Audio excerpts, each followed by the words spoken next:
Welcome to ABC campus. आज हम partnership act 1932 में सेक्शन 18 कवर करेंगे, जिसका टाइटल है कि partner to be agent of the firm. और ये सिंपल कॉन्सेप्ट ये है कि जब पार्टनर एक कॉन्ट्रैक्ट करते हैं, एक पार्टनर, तो तमाम पार्टनर्स लायबल होते हैं क्योंकि वो फर्म के एजेंट हैं। और फर्म का मतलब क्या होता है? All the partners. तो लॉ में सिंपली एक सेंटेंस लिखा हुआ है इस सेक्शन 18 के अंडर, और वो है subject to provisions of the act. इसका मतलब है जहां जहां पार्टनरशिप एक्ट में ये डिफाइन किया गया हो कि एक इंडिविजुअल पार्टनर लायबल होगा या उसकी चीज होगी, तो वो तो अलग बात है, वरना जो बेसिक रूल है, जनरल रूल है, वो ये है कि partner is agent of the firm. और फर्म का क्या मतलब है? फर्म का मतलब है ऑल द पार्टनर्स कलेक्टिवली। यानी अगर पार्टनर एक एक्ट करता है और उसकी वजह से फर्म लायबल होती है, तो फर्म का मतलब है कि all the partners are liable. इस कॉन्सेप्ट को हम पहले म्यूचुअल एजेंसी के अंदर भी डिस्कस कर चुके हैं जब हमने एसेंशियल्स ऑफ पार्टनरशिप को डिस्कस किया था। लेकिन सिमिलर कॉन्सेप्ट अब दोबारा, क्योंकि सेक्शन वाइज हम चल रहे हैं, तो इसके अंदर भी डिस्कस हो जाएगा और इसमें थर्ड पार्टी के साथ कॉन्टेक्स्ट में हम देखेंगे। Ali, Bilal and Chand are partners in a business. Dawood an outsider, outsider मतलब थर्ड पार्टी। दाऊद एक थर्ड पार्टी है जिसके साथ हमने ट्रांजैक्शन किया है। Deals with the firm through Ali. अब देखें, पार्टनर तो तीनों हैं, अली भी, बिलाल भी और चांद भी। लेकिन जो डील हुई है वो अली और दाऊद के बीच में हुई है। निगोसिएशन जो हुई है और जो फाइनलाइजेशन हुई है वो किसके बीच हुई है? दाऊद और अली के बीच हुई है। तो अब इसकी कुछ इंप्लीकेशन है। जब अली और दाऊद के बीच में हम बात करते हैं तो अली इज द प्रिंसिपल, क्योंकि अली अपने बिहाफ पे भी तो कॉन्टैक्ट कर रहा है। अली सिर्फ दूसरों के बिहाफ का, दूसरों का एजेंट नहीं है, वो अपना एजेंट भी है, अपने बिहाफ पे भी कॉन्टैक्ट कर रहा है। As between Ali, Bilal and चांद,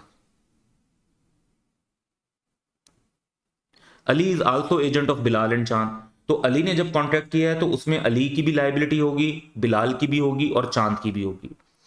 एज सच अगर हम देखें तो अली, बिलाल और चांद मिलकर दाऊद पर केस कर सकते हैं, क्योंकि ये एक पार्टनरशिप बिजनेस का सिनेरियो है और इसमें वो कोई भी अगर दाऊद की तरफ से नॉन कंप्लायंस होती है कॉन्ट्रैक्ट की, तो वो उस पर जो है ना केस फाइल करके रिकवरी वगैरह या जो भी कंपनसेशन है वो ले सकते हैं। इसी तरीके से दाऊद के पास भी ये राइट है कि वो फर्म पर, यानी अली, बिलाल और चांद तीनों पर केस करके पैसे रिकवर कर सकते हैं। हालांकि हम कहेंगे कि जी जो कॉन्ट्रैक्ट और डीलिंग हुई हैं वो तो सिर्फ अली के साथ हुई हैं, लेकिन क्योंकि Ali is agent of the firm, तो दाऊद के पास ये राइट है कि वो अली, बिलाल, चांद में से किसी पर भी केस करके जो है कॉन्ट्रैक्ट को इन्फोर्स करवा सकते हैं। फर्दर मोर यहां पर कॉन्सेप्ट ये कि Ali is accountable to Bilal and Chand. अगर अली ने बिलाल और चांद के साथ जो कॉन्ट्रैक्ट किया है उसके अंदर कोई गलत काम कर दिया है, विलफुल निगलेक्ट किया है, कोई ऐसी चीज कर दी है जिसमें उसने अपनी ड्यूटी को पूरा नहीं किया, प्रॉपर एजेंट के तौर पे काम नहीं किया, तो अली जो है ना उसकी कंपनसेशन अपने को पार्टनर्स बिलाल और चांद को देने का पाबंद होगा। और इसकी रीजन क्या है? Because he is an agent of Bilal and चांद, क्योंकि वो बिलाल और चांद का एजेंट है और एजेंट की ड्यूटी होती है कि वो in the best interest of principal काम करे, अपनी ड्यूटीज को प्रॉपरली परफॉर्म करे, और अगर वो नहीं करता तो फिर वो उसकी कंपनसेशन देने का पाबंद होता है। तो हम इसको एक और वे में भी रिफ्लेक्ट कर सकते हैं कि अगर इस सिनेरियो के अंदर अली का कोई एक्ट होता है, अली किसी थर्ड पार्टी के साथ डील करता है, तो एजेंट कौन है? अली। लेकिन जो हमारे कॉन्ट्रैक्ट बाइंडिंग किस पर होगा? तीनों पार्टनर पे, यानी पूरी फर्म पे। इसी तरह अगर बिलाल किसी थर्ड पार्टी के साथ डील करता है तो एजेंट तो बिलाल होगा, लेकिन बाइंडिंग कॉन्ट्रैक्ट किस पर होगा? पूरी फर्म पे। चांद अगर किसी थर्ड पार्टी के साथ कॉन्ट्रैक्ट करता है तो एजेंट के तौर पे तो काम किसने किया? चांद ने।